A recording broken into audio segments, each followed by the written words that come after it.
Welcome back to the Hill of Roses, where we come once again to celebrate the best contributors to our independent policy movement for progress to bring power to the people. With us today, we have another congressional candidate with us. We have Ricky Barajas, who is also running in Oregon's 1st District. You've seen a couple of the candidates from that district, but we want to welcome Ricky to the program so that he could spread his message today. Welcome, Ricky. Awesome. Thank you so much for having me. Yeah, I'm really glad to be able to have you on today. And before getting into some of those policies that you're really trying to champion in your campaign and the change you'd like to see for the people, I'd like to let people get a little bit better knowledge of who you are in general. What was your inspiration for getting into politics, and what led you to this specific race in general? I think overall, I think Barack Obama definitely was an inspiration to all of us. I think all of his speeches definitely reminded us that we are the change. People look to him to create and enact change during his administration, but I think we, the people, can also do that. You've heard him talk about it during his term, and even after when he left the term, he said, "We need to continue this." He rigorously said, if you're not happy with the status quo, pick up a clipboard, get signatures, and get on a ballot.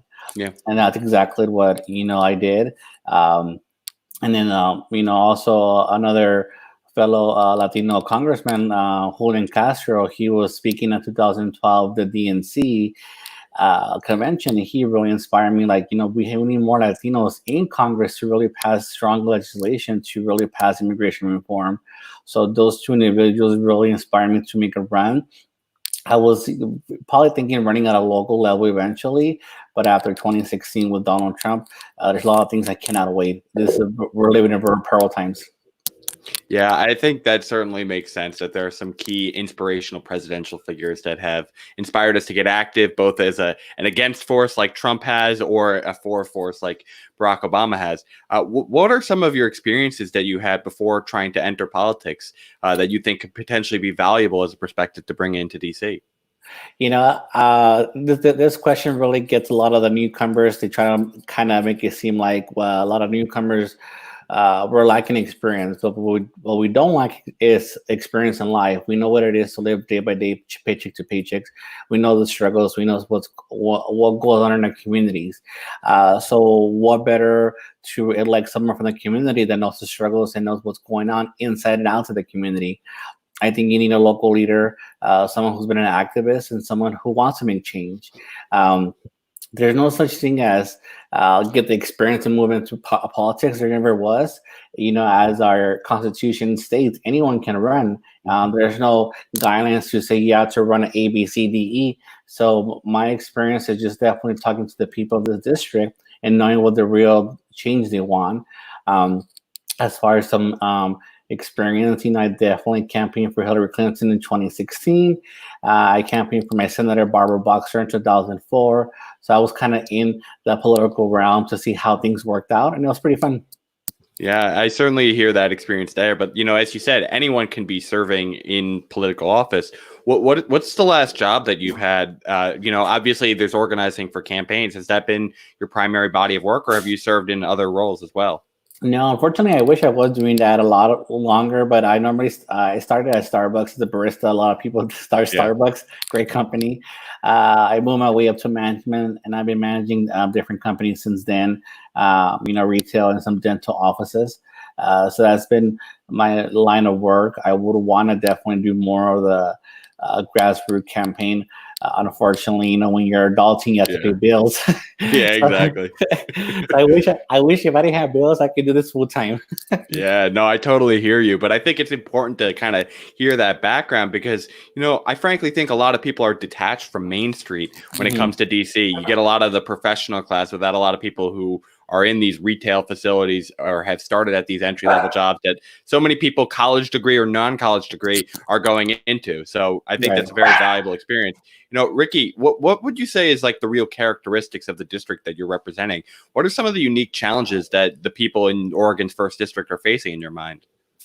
During before COVID-19, when I was doing door to door, which by the way is the best experience you can ever have, door to door knocking. That's the best way to get in really contact with your constituents because they're face to face with you. Most people definitely are healthcare. They want to fix immigration reform and education. So those are the things they're really passionate about. We did touch a little bit about prescription drugs, but most of the time it was just really healthcare and immigration. People in my district are really eager to change. We live in a district that's really urban, rural, and part city, west of Portland. So definitely a different background and different diversity. But people here do want to change for the better. And I'm glad I was able to meet a lot of people that definitely want to make a positive change and move the needle a little bit to the left. The current incumbent tends to be in the moderate left, but people here are ready for more of the left side, more left progressive issue that really will change District 1 in Oregon overall. So what are some of those solutions that you're looking to champion in the subjects of education, healthcare, and immigration reform? So two of my biggest issues that I want to work on, and even co-sponsor and pass legislation, is definitely immigration reform. I truly believe the more minorities and Latinos you get in, then you're going to see real immigration reform. We're going to keep seeing a game of tennis of both Democrats and Republicans playing pass the ball and see who's going to pass immigration reform. It's ridiculous. We came close in 2007 and 07, 08, I believe, when Bush and Senator Ted Kennedy were close to passing a bill, but it ultimately passed. So I think we need to pass immigration reform, move on from this issue and once and for all, because it's dividing the country of how we can get all those illegal immigrants legal once and for all. And the other issue that I'm really fighting for is tax reform. We saw tax cuts for Donald Trump and his buddies. What about middle class? We're paying for their tax cuts. In 2008, Wall Street got bailed out. This year, Wall Street got bailed out before the people did. It's time we flip it around and bail out American people because we need to be bailed out. It's our turn, and that's what I'm fighting for. Okay, so in terms of immigration reform, what are some of the specifics that you would look for in such a bill? Obviously, there's going to be some bipartisan compromise, but what are some of the key aspects that you would look to make sure are in that bill? The process of being legalized. I think when my mom became a legal citizen, it took her, I believe, a few years. Now it's taking people 10, 15 years.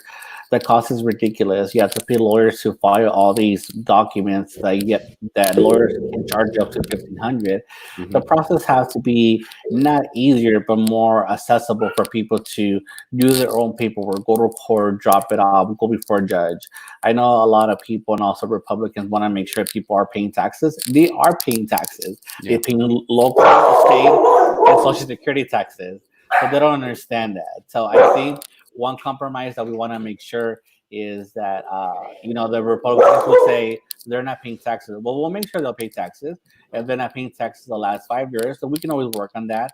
We'll take their annual income, divide it over 5 years, and they can back pay it. That's our main concern. That's easy to solve.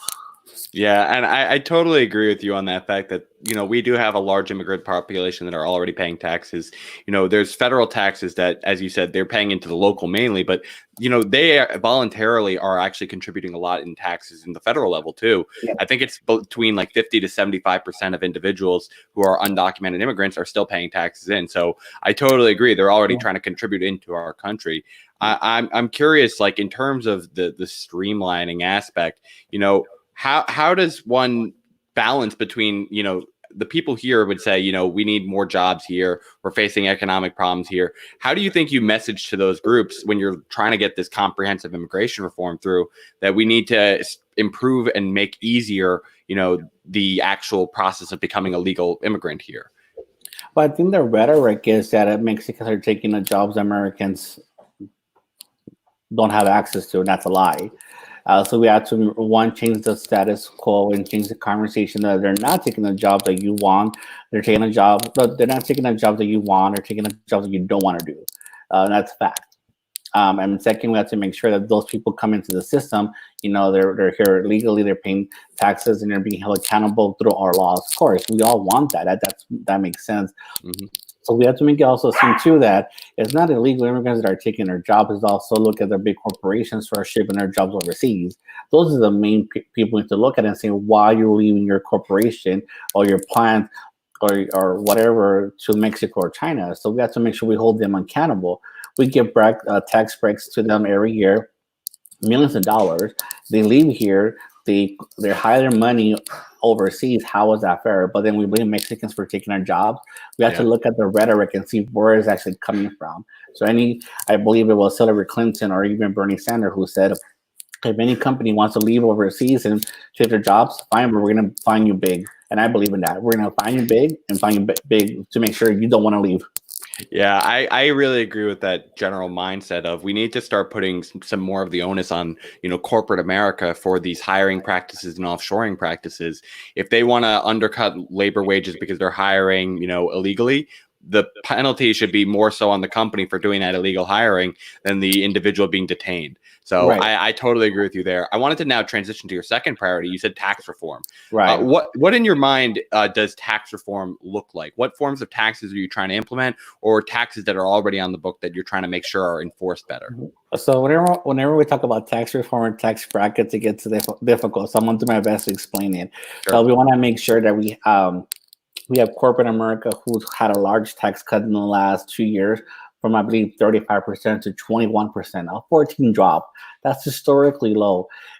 Donald Trump said, oh, this is a tax cut they need because look at the economy. Well, the economy was doing already well under Obama. We had GDP growth year over year. We had higher employment numbers under Obama. So the rhetoric that Donald Trump comes in and he cuts taxes and all these people are happy, that's false. Again, we had to look at facts. So what I want to do is kind of change the system that works for people. So anyone making $30,000 or less, you pay no taxes. Okay. And eventually you move the bracket for middle class and you decrease it. You increase the child care tax credit. My friend told me she gets $2,200 a year for a kid. I'm sorry, I don't have kids. I have nieces and nephews. I know for a fact it's more than $2,200 a year. Yeah.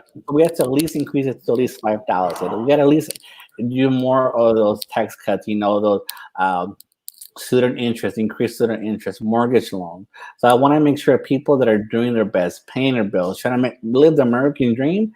Hey, you're paying your taxes. Why shouldn't you be rewarded at the end of the year? That's ridiculous. So we have to change the way the tax system works for the people. I think someone told me really quick, John, that they want to implement UBI. UBI can work, and that's great. But let's do the tax reform first, give you more of your money, and then we can talk about UBI more on a consistent basis. We can do both. Yeah, I like the idea of the tax credits, but I wanted to just, press you a little bit on the idea of eliminating the taxes for 30K down. Obviously, this would be a proposal that would benefit, those that make the full 30,000 more than someone who's making 15,000 because they're getting more back in returned in taxes, and that would be applied even more so to someone making more than 30,000. How do you make sure that those that need the money the most are getting it, and especially how does this tax reform help people who don't have a job in general right now? So people who don't have a job, we definitely want to make sure we have their unemployment benefits ready for them. We want to make sure they have vocational trainings and have resources to go out there. I think one point I like from Marco Rubio, which is really rare that I like points from GOPs, but he wants to increase funding for vocational trainings, to become an electrician, a plumber, etc. That makes sense. So while you're on unemployment, we can make sure, we have those training accessible for you and resources. People that need the money, I strongly believe that if you're making less than 30,000, but you keep more of your money, you are going to use lesser resources to get you ahead. You're going to have more of your money to pay those bills, to pay your student loans, or pay students. Pay any that you have. So I think the more money you have, the more money you control how you spend it, the more or less you're going to have a restraint on social programs. And we need to leave those social programs for people who really do need it. So it's more of a trickle up effect instead of a trickle down. But to make sure, I agree with that kind of in principle of the trickle up idea, but let's take some simple math. We'll simplify it. Let's say it's 30,000, you're paying 10% on your income, so that's $3,000 you're paying in income tax. So you're now, by cutting that tax down to zero, you're gaining $3,000. Now let's say I'm making $10,000 is my income, or let's say 15,000 because that's our minimum wage federally. Now I'm paying $1,500 in taxes and now because my taxes have been cut to zero, I'm gaining $1,500. Why should that person making 30,000 gain 3,000 while that person making 15,000 has only gained 1,500 back from this?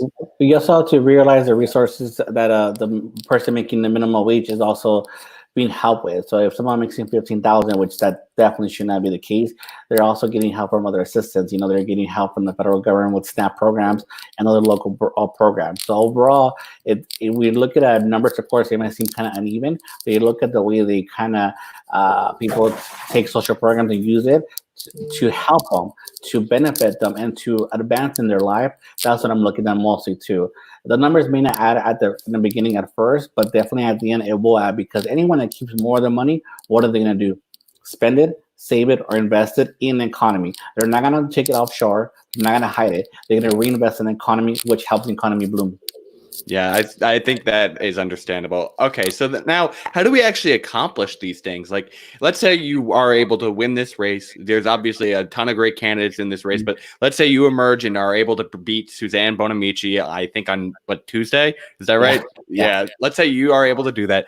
You're now in Congress. How do you start making progress on some of these issues? How do you work with the people, and what's your general leadership style?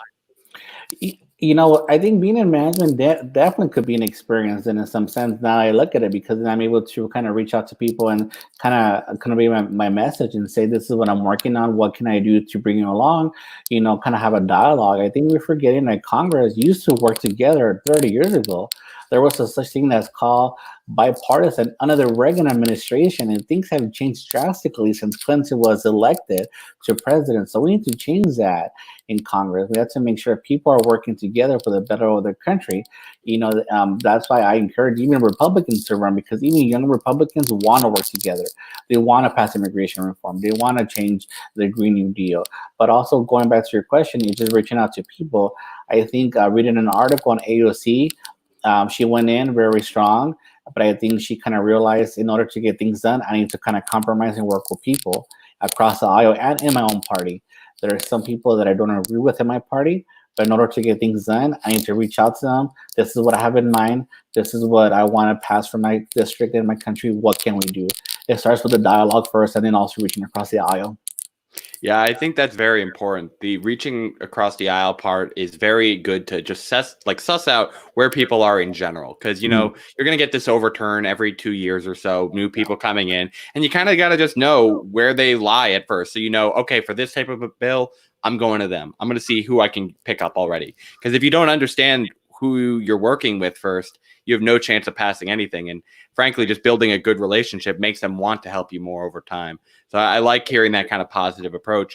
What would you say is your general kind of leadership style? You're running a campaign currently. It's not you just alone in this campaign. How do you generally try to lead your team to be most effective? Because obviously you can't do everything all at once. You have to rely on them for some stuff. So what do you generally try to fit yourself in? It's just a message. I think the message why we're running for. I think overall we want to make sure we're in it for the right reasons, and know that we want to do the positive thing for our country and for our people. We see people struggle every day, so that's inspiring for people to want to help and want to run.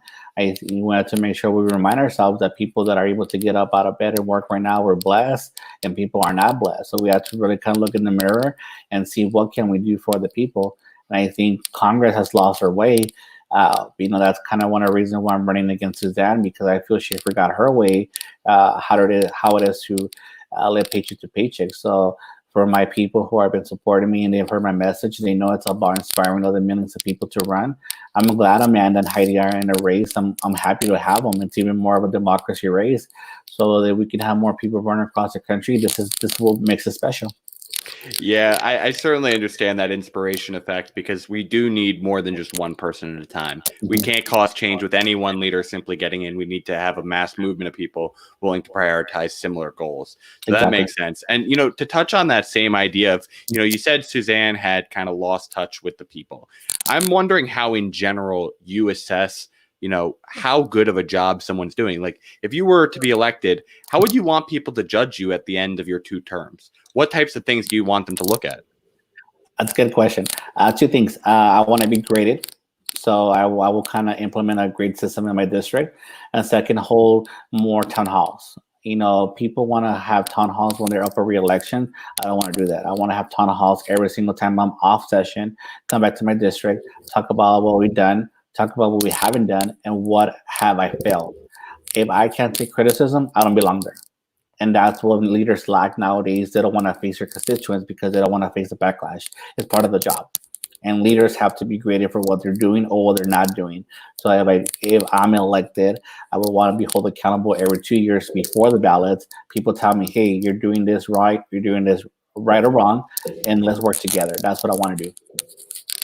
Yeah, I think that certainly makes sense. I do think we need to have just this kind of open dialogue, that we are willing to be there for the people, come back to the district and hear their concerns, and really try and actually then champion those concerns. Like, obviously, you don't have to agree every time on the solutions that your constituents propose, but you Right. should hear their issues and start prioritizing those issues. And I think most people here in the district, they have the same issues, just different ways of getting accomplished. So there's no left or right here. I believe in my district, people do want to have, for example, immigration change and reform. They just have it a different way. So we can come together and talk about it in a civil debate and pass it, and people can be happy on both sides. So it's like you said, John, it's about listening to them, what they want to do in this district, because I serve the people, not the other way around. So I need to listen to their concerns and what they want to accomplish. Yeah, I totally agree with that type of a relationship. The last question I had for you, before moving on to some of the questions my audience has, is that I wanted to know if there's any like committees or caucuses that you would hope to join if you were to be elected. Yes, I did. Someone asked me that a few weeks ago, and I actually wrote them down. But I think I would want to join the labor community, Okay. and then the committee that AOC is currently in.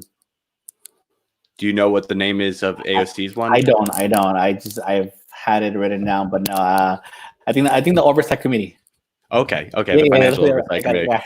yeah. Yeah. Okay. So let's now get to some questions from the audience here. Yeah. The first question that I have here, this comes from Gen Z Reviewer. His name's Justin. He asked, most CEOs don't get a majority of their money from a salary. Most of it usually comes from like equity compensation or other benefit packages. How do you think you can make sure that they are getting a fair pay? I mean, that's between them and a board of directors. I mean, that's something that I rather talk about how they pay their fair share in taxes and how they're being taxed effectively. But if most CEOs are being paid differently, I believe strongly that's between them and the board of directors, how they choose to pay them and how they get their money in the dividends. Again, I would just want to change the question to taxes, and just to make sure they have a effective tax rate, that they are paying taxes and not invading any kind of state, federal, or local taxes. Yeah, I think that makes sense. And I'm seeing the clarification. He did mean in terms of taxes. Okay. So how do you try to get some of those other portions of like the compensation package? Obviously, it's not all coming from things like income tax, because most of it is coming for, equity. Do you think we should be making capital gains tax raises? What other ways do you think we can get at those times of, compensation? I know the capital gains, it's been a good debate we've been having overall the last few weeks, where people want to talk about capital gains, so where to tax them at what bracket. But I think first, let's start with an effective tax rate and go from there. Let the cap people making over 250 that are paying into Social Security, because that's really important. And then we can talk about the equity and how to tax it. But first, I want to focus on an effective tax rate for everyone, and then see how it works, and then go to the other question. Okay, let's go to the next question. This comes from Hardy Hat. He wants to know, how would you try to improve our public education? I'm in favor of focusing more on real skills such as banking, cooking, sewing, do-it-yourself. How would you try to incorporate these how-to-adult skills into our education system, if at all? Well, one for sure, we're lacking money and resources into education. Our current Secretary of Education, Betsy DeVos, has really been an advocate for private charter schools, and that's fine. That's her priority, but we have to make sure we fund public schools, and we have to make sure, now that we're kind of living in a different decade and century, we have to make sure we have different kind of teachings as far as economics. We have to make sure people that are going into college, they are aware how much debt they're getting, how can they manage their debt and credit cards. I never had a class of how to manage a credit card. I never had a class of how much money to take out now and pay later. So I would think we're lacking those classes, the economic classes in school. after school programs as well. We're lacking a lot of resources after school programs, that we have people that volunteer at times that can help students. So I think, to answer Hardy's had question, and thanks for the question, we have to make sure we improve the fundings, at federal level. We have to make sure that students are passing and they're meeting the criteria in each state's educational system. Yeah, and I wanted to follow up on that question because I think it's a good point to bring up the funding. How do you think we can try to bring more federal resources to these local levels? So much, I think, is being done on a local level. I think only 8% comes from a federal level currently. How do you plan to, be able to bring more funding as well? What, control should the federal level have over education in general in terms of the curriculum? Good question. It just depends on the states should have their own way of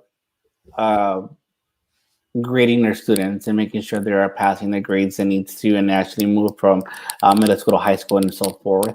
I think the federal government should kind of be like the backbone, the watchdog, to make sure states are being following guidelines. As far as the resources, is we have to make sure we allocate resources through our taxes equally. A few years ago, we gave the military a $540 billion extra money for what?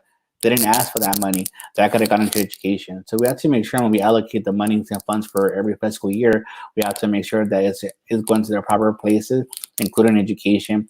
We have to make sure that if the military is not asking for money, why we keep funding military? We're funding the next 30 countries overall. We're going to stop doing that and fund education in different ways, but this is one of the ways we can do that. Yeah, I definitely agree. There does need to be some prioritization. I'm curious, is there like a set level you would have, or is it like targeting these underfunded schools? So would you say you would have something like every school district in the country gets $10,000 per child, or do you try to just target resources into, poor areas to start? How do you try to tackle that? Definitely tackle the inner cities first. You want to make sure the inner cities have the resources. When I went to high school in the inner city in Los Angeles, I didn't have a lot of resources to help me out. So that's definitely, we can focus on having inner cities resources.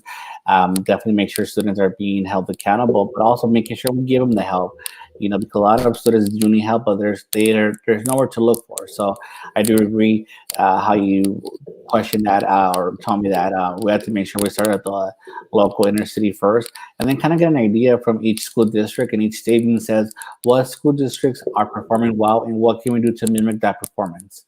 Because if someone's doing it right, we can learn something from them that we don't know. Yeah, I think that definitely makes sense. That's kind of why I like having some more specialization on the local levels, kind of as these little incubators of experiments to see what education models are working well. I'm going to go to a question that I got submitted offline. This came from a Harrison from New York. He wanted to ask, if you had a 10-point scale, 1 is you're focused on just the problems of today, and 10 is you're focused on the future and more of an ideological position. How would you try and grade yourself on that spectrum? I'll let the people grade me. So I don't like grading myself. That's one. I won't be a Donald Trump. Yeah. But as far as what I want to do is, my policies is doing 2 things. We're addressing today's concerns, and we're addressing tomorrow concerns. I believe we're being proactive rather than reactive. So will we have another pandemic in 10 years? Possibly. Can we be prepared? Yes, we can. So that's why in my Facebook, before any of this happened or before any of the fundings came out, on March 23rd, I proposed a minimum of $2,000 for individuals, up to $5,000 for family. If we were to prepare this funds, we can allocate funds within 5 days, not 5 weeks or 6 weeks. I just got my stimulus money last week, and it's been 7 weeks. That's ridiculous. So people are hurting. People are definitely concerned to pay their bills. So I do understand what's going on. So I want to make sure that if I were to be elected to Congress, I want to make sure I address today's issues that are really important, but also prepared effectively for tomorrow. There's no such thing as just being there and twiddling your thumbs and say, oh, let's see what happens. Yeah, that makes sense.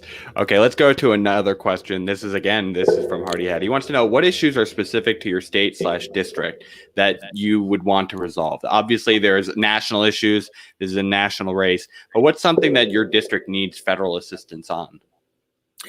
My district is pretty one of the wealthiest district overall in the country as far as household income. I believe our household income is about 65, 70,000. That's pretty above high the national average. So I think that's as far as uh, big things, there's not really something big we need to really focus on. It's small things that are currently affecting our district. And one thing that is currently affecting our district that we've seen is we're west of Portland. And Portland has a huge homeless population that's affecting the city and driving a lot of resources and the cops issue and whatnot. Now we see a lot of those individuals coming to the west side, which is my district, Beaverton and Hillsborough, and we need to make sure we address this. If Portland can't do it by themselves, we need to help our neighboring city or district and say, what can we do to solve this together?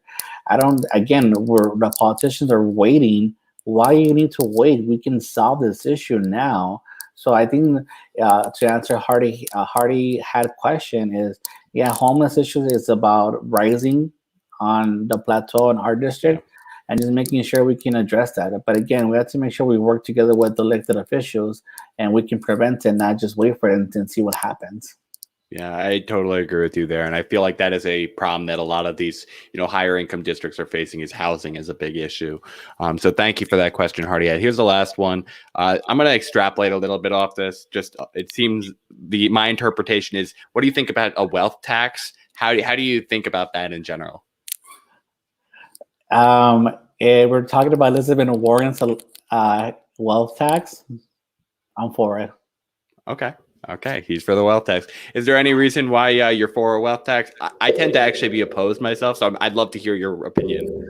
I think people think about a wealth tax like they think of it as we're taking advantage of the people who are making money, who are rich. I'm not trying to punish anyone who's been successful.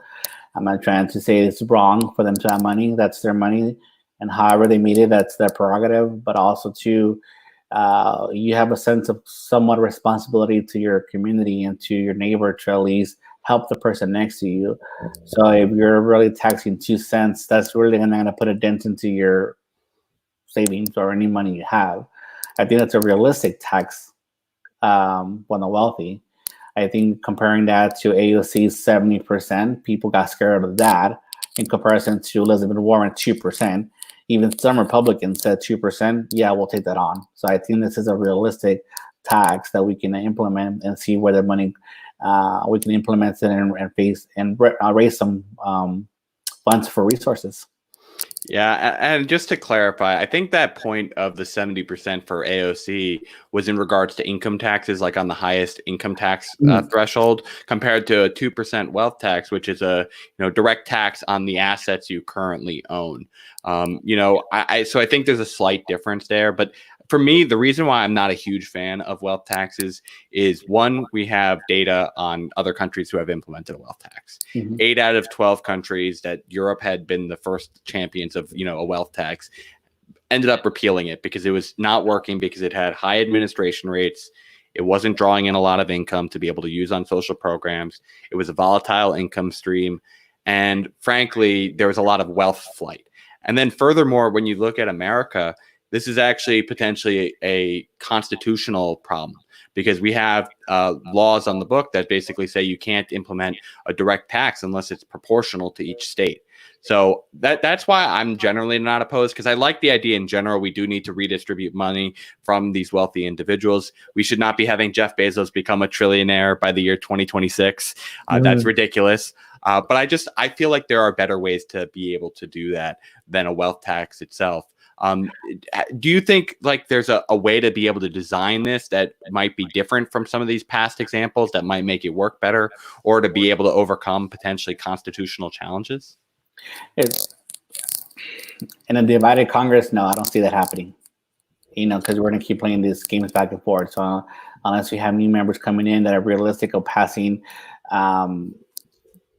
idealistic tax codes, it's not going to happen. But we can go both ways on a wealth tax to see if it's constitutional. Now we had Obamacare, who originally people thought it wasn't constitutional, and the courts ruled in favor. So then this definitely can go up to the courts and see if it's constitutional.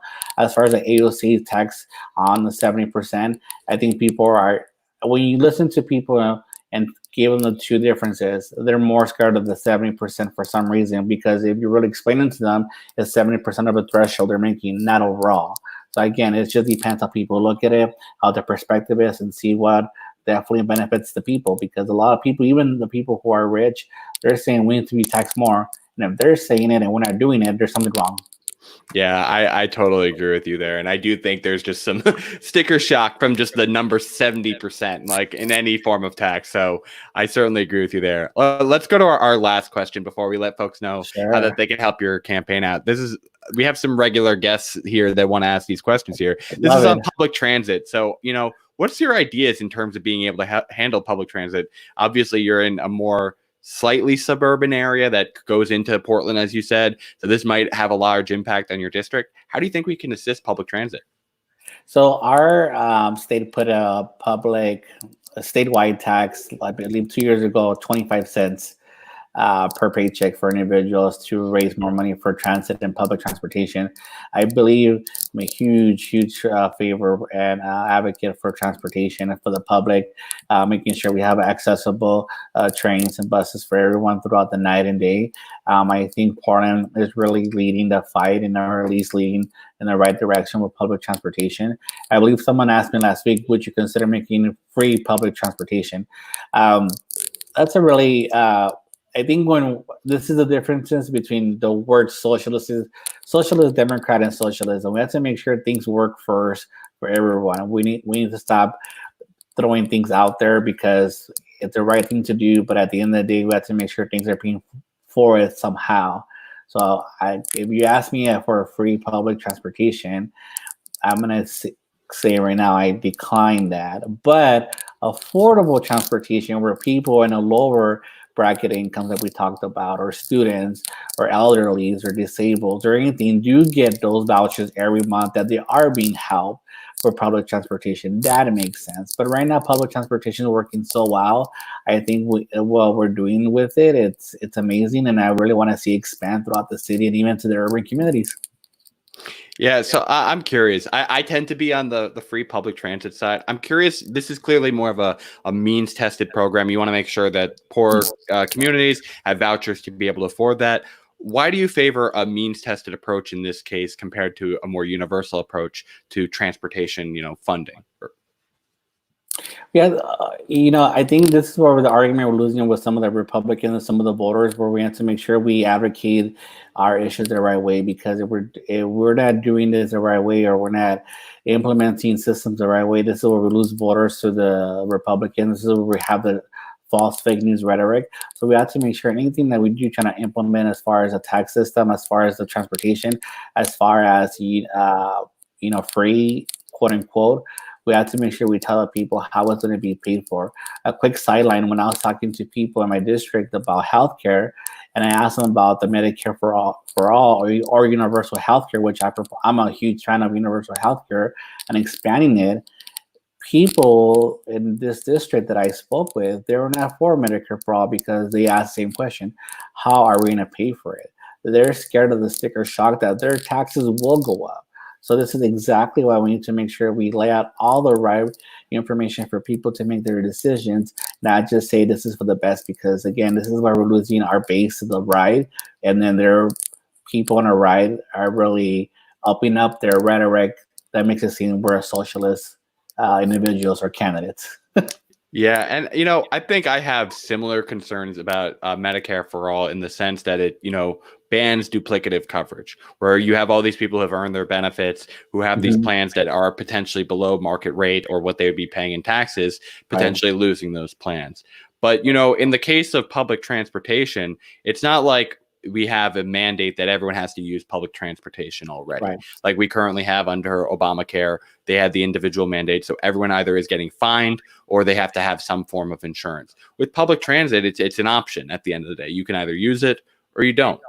And so this is not like something that's being forced onto you. There's this one plan.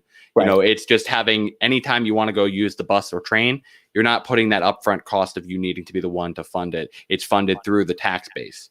right. And do you think it makes sense? Like if we said we're using these specific types of taxes to fund it, that might be easier? Or is it just that we should be only trying this kind of means tested program where we say, if you want access to free public transit, you should go apply and show that you are lacking the means to be able to afford it otherwise. It should be both. And also, too, we need to remember we're going to enact the Green New Deal that a lot of people are proponing, and we have to make sure that buses are being fueled solar or different kind of resources. We have to make sure we have the funding to do that. So again, I'm a proponent for both. We have to make sure that if we're going to go for a Green New Deal and tackle climate change, we have to make sure we do retire the old buses that are strictly on fossil fuels and change it into electric cars. Again, that costs money. That needs to be taxed somehow. So I'm a proponent for both, and to see what works better, then I'm definitely for that as well. Okay, well, Hardy Hat was a fan of how you were phrasing that, and he did say it's unfortunate that optics count more than the content sometimes, but it's true. If we can't get it passed because people have this perception, it's obviously it doesn't matter if we had a better idea or not. So, I'm very happy to have you answer all of my fans' questions today. Yeah. Thank you for taking that time, Ricky. No How can worries. they start helping you out in your campaign as you're going through these last couple of days? Your election's on Tuesday, May 19th. So how can they help you in these days to come? So we have literally 3 days, and then people already got their ballots at home. They're already filling them out. They're dropping them off. So I think people who are last minute voters are looking for people like myself or Heidi or Amanda to vote for. They're looking for our information and our policies. I think that people are already look at my website. I think I have some clear, specific ideas of what I want to do. What I really want to have people know about me is I want to run on my own platform. I don't want to run on someone else's platform, because at the end of the day, I'm going to be there to represent the district as myself, not as Bernie surrogate, not as a Donald Trump surrogate or any other candidate surrogate. I'm there as me. So I want people to know that I'm running on a platform that I've heard strictly for people and for the people directly. Yeah, and I think we can appreciate that. We need more people that are trying to be thought leaders rather than just followers. I do think myself, I do like to latch onto some other people's ideas because they put in a lot of time investing in those solutions. So, you know what? If they can champion one cause while I'm leading another, that's my general approach. But I like you're trying to bring your own thoughts to the process here. And no, and you're absolutely right, and that's why I think I love the fact that me and Amanda and Heidi, we kind of teamed up, because I wish we all lived in different districts and we can all run. But I think, together, one of us were to make it or whatnot, and I think we will all champion for the better of people. So I'm glad to be part with those two individuals. And lastly, for voters, I think if you just reach out to me asking more questions, I'm wanting to answer your questions. And then we're just definitely trying to do a last minute digital adding. So if anyone, I pledged a few weeks ago not to ask people for money because we're going through COVID-19. So I definitely want to make that known out there. But for those who are able to contribute, definitely feel free to check out my website, and I will love your support. Yeah, and I love the fact that you guys have formed that coalition, because at the end of the day, any one of you will be better than Suzanne, and it's good to be able to bring in a variety of ideas into one platform to work together for the people of Oregon. So I hope that any one of you persevere in that time. Ricky, thank you so much for taking the time to speak with me today and my audience. Is there any final thoughts that you want to get out there before we wrap up the show? No, just pretty much everyone vote. I mean, doesn't matter who you vote for, just vote, because this is a huge part of our democracy. So don't take it for granted. Whoever your preferred candidate is, definitely vote. I can't agree more with you there. It's very important that everyone just at least be a participant in our democracy. Exactly. Use what little power we have been given right now to participate in our government. Use it. Obviously, we expand it over time once we can use it effectively. Yes. Okay, so Rosebuds, to wrap up, I just want to let you all know what we have going on here in the program. We're so thankful we had Ricky on today to be able to talk with us. We're going to be having more candidates on for their primaries coming up. Tomorrow, we're going to be speaking with Albert Lee, also from Oregon, but from Oregon's 3rd district. Then on Monday, we're going to be talking with Sabrina Hack from Indiana's 1st district. Then we'll be talking to Paula Jean Swearigan from West Virginia. She's running for the Senate there.